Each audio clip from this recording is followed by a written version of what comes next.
سلم على كل اللي عم يسمعونا على الاف ام 103.1، ايضا كل اللي عم بيشوفونا ويسمعونا على اللايف فيسبوك. سي حليم على الاخراج، والي ورا الميكرو ضيفتنا دكتورة حمدة فرحات. موضوعنا ديماش Кудайберген. لا ما راح احفظها. Привет, друзья и гости канала Алга Петербург. Сегодня вас ждет невероятно интересный выпуск. У нас в руках оказалось увлекательное интервью доктора наук, преподавателя клинической психологии и психотерапии Лиманского университета, основателя музыкотерапии в Ливане, действующего психолога, но прежде всего обаятельной женщины, которую зовут Хамда Фархат. Досмотрите этот выпуск до конца, и вы узнаете фантастические вещи о Димаше Кудайбергене. نجاح ديماش انه عم يشد الكل، يعني حتى اللي ما خصهم بالموسيقى ما بيحبوا الموسيقى لا في ناس ما بيحب الموسيقى، هذا بده علاج نفسي. بده ببعث لك عندك كثير ما بيحبوا الموسيقى. لا في عنده المشكلة صراحة ما بيحب الموسيقى بالمطلق يعني. Доктор наук Хамда Фархат назвала Димаша мировым явлением после года усиленного изучения его творчества. Хамда познакомилась с творчеством Димаша несколько лет назад. Она случайно услышала его голос во время исполнения песни SOS. Тогда она не знала ни имени певца, ни названия песни. Ее привлек голос исполнителя. Она сказала себе: разве может кто-то иметь такой голос? Это невозможно. Доктор наук Хамда Фархат занимается музыкальной терапией и слушает все виды музыки со всего мира. Это часть ее работы. Техника исполнения артиста сразу привлекла ее внимание. По ее словам, это было что-то невероятное. Поразил не только красивый голос, но и переключение с одной вокальной техники на другую в одной и той же песне. Это завораживающее зрелище, призналась женщина. SOS إذا في.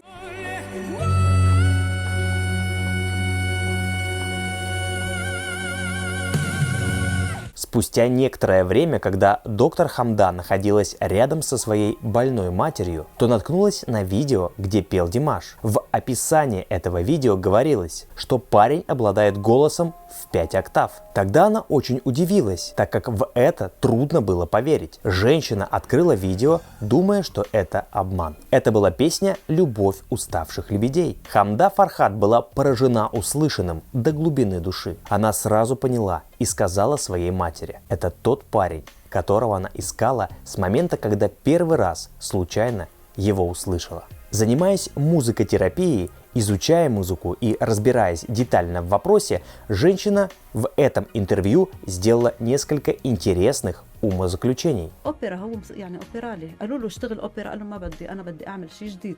خط خاص فيه. برافو عليه عن جد أنا بهنيه.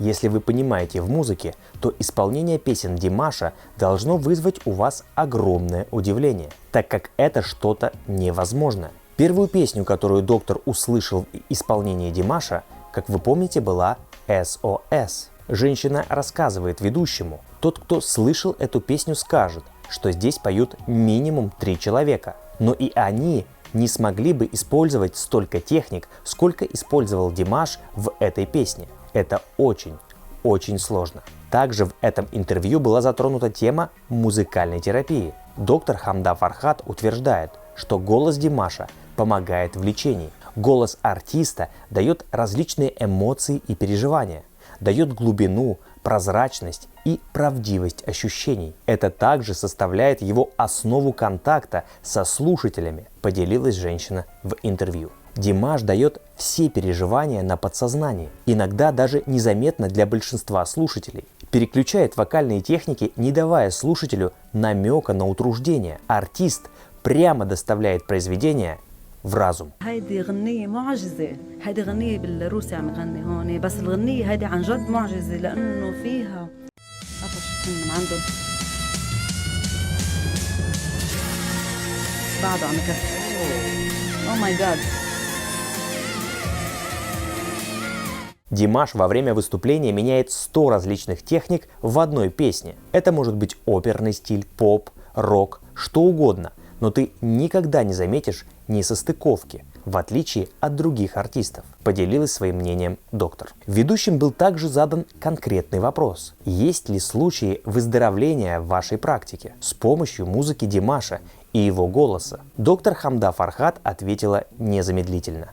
Да, конечно. Это были сложные случаи, продолжал ведущий. Да.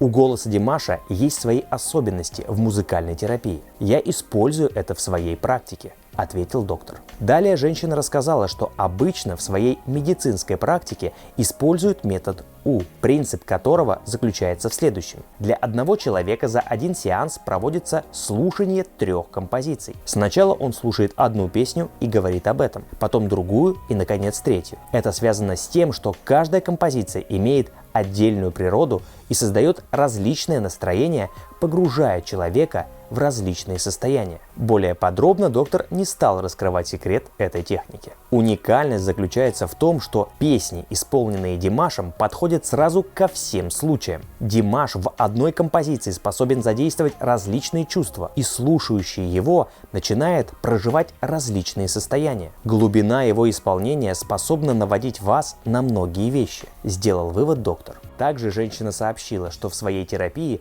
часто использует композицию «Знай» Игоря Крутого. В интервью речь также зашла о голосе Димаша и какие виды техник он использует. Доктор Хамда Фархат и здесь рассказала много интересного. غنتها اسمها ديفا دانس. بتغنيها مغنية أوبرا شهيرة كتير.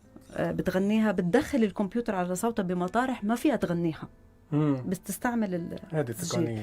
فهو شو بيعمل بيطلع لايف وبيغنيها. Обычно любой человек, включая самых больших певцов, обладает определенным тембром, его видом, диапазоном и голосовой принадлежностью, присущей ему. У мужчин высокий голос – это тенор, ниже баритон, низкий голос называется бас. У женщин по аналогии сопрано, меццо-сопрано, альто, контр-альто и так далее. Возможно ли, чтобы один человек мог воспроизвести все эти голоса? Нет, это не представляется возможным. Только Димаш способен на это, утверждает доктор. Есть такое понятие в музыке, которое называется имитацией. Например, девушка, у которой голос альто, имитирует меццо-сопрано, заимствует его и поднимает выше. Но это не ее голос. Удивительное в Димаше, все, что вы слышите, это его природный голос. Это и создает эффект, что как будто песню поют сразу несколько человек. Но на самом деле это голос одного человека. Димаш не имитирует сопрано. У него действительно мужской и женский голос со всем диапазоном в обоих случаях,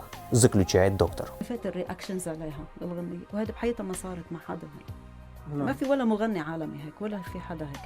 Инструментом голоса человека служат связки. Если они короткие, то голос высокий и тонкий, как сопрано у женщин. Например, если обычный человек может воспроизвести на октаву выше своего обычного голоса, это уже считается достижением. Так что же говорить о том, кто владеет голосом в 6 октав? Ставит женщина вопрос перед ведущим. Мы пытаемся понять, как это вообще возможно при таком телосложении. Ведь на голосовые связки влияет строение тела, которое тоже формирует определенный голос. Еще более загадочно то, как в одной и той же песне Димаш переключается с одной вокальной техники на другую. Обычные певцы, как правило, владеют 2-3 техниками, а он меняет техники в одной и той же песне так, что мы сидим и наслаждаемся, не чувствуя этого. Димаш делает это настолько плавно, что не утомляет наш слух. Это происходит настолько плавно, что даже компьютер не сможет сделать подобного. Каждая вокальная техника требует года тренировок, чтобы тело приняло соответствующую форму для нее. Например, если кто-то поет в опере, то его тело, кости, щеки, живот адаптируется под эту технику. То, что мы наблюдаем у Димаша, это невозможно с научной точки зрения. Как он может петь во всех техниках, существующих в мире? Он может петь все, даже арабские мелизмы. Послушайте песню «Hello», продемонстрировала собеседница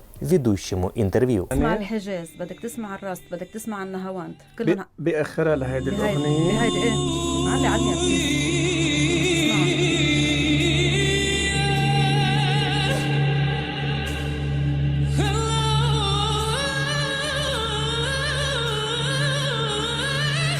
Разумеется, разговор в интервью зашел и о человеческих качествах Димаша. Димаш – один из самых красивых людей мира. И это далеко не все. Димаш очень открыт и человечен по своей натуре. Большие артисты могут мечтать и о четверти того, что имеет Димаш. Но когда ему говорят о величии его поступков, он отвечает, что просто человек и выполняет свою миссию в жизни. Как, например, преподаватель выполняет свою преподавательскую миссию. И Димаш искренне так считает. وين بتلاقي فنان هيك بالعالم؟ مستحيل. صح ولا لا؟ صحيح. Ну и в завершении выпуска хочу поделиться мыслями доктора на тему миссии артиста из Казахстана. Ему предложили карьеру в опере, но он отказался, так как хочет создать новое направление в музыке. Браво! Я поздравляю его с этим решением. Вместо того, чтобы быть лучшим оперным певцом, он хочет сделать новое. У него далекий взгляд и ум. Он хочет привнести новое в мир музыки, открыть новое направление. Когда я увидела его в Фейсбуке, то сказала маме, что это новый период в моей жизни. Я осознаю его масштаб. Димаш хочет поменять весь подход к песне и ее значение. После Димаша это не то, что до него. Мы находимся в эпоху Димаша. Он меняет концепцию пения. Димаш сам говорил, что не занимается подсчетом своих вокальных возможностей и не знает до конца способностей своего голоса. Зато те, кто занимается пением или хочет научиться петь, изучает его голос и старается правильно им владеть. Слушая Димаша, молодые и опытные певцы стараются петь правильно. Димаш – это воплощение музыки и все, что с ней связано. На сцене он забывает себя, транслирует только искусство, честно выражая себя в нем. На сцене Димаш выступает со своей искренностью, полностью забывая о себе, отдавая себя зрителю. И за это люди любит его. Закончила свою мысль доктор Хамда Фархат. Если вы мне не верите, можете посмотреть это интервью полностью по ссылке в описании к этому видео. А я хочу сказать доктору наук, преподавателю клинической психологии и психотерапии Лиманского университета Хамде Фархат большое спасибо за этот невероятный кладезь информации. Это еще один ценный пазл в моей коллекции по изучению феномена, имя которому Димаш Кудайберген. Подпишитесь на канал, если хотите вместе с нами изучать феномен Димаша Кудайбергена. Нажмите колокольчик, если готовы получать новый обзор первым. И не забудьте поделиться этим видео с друзьями. Пусть о казахском феномене узнают все.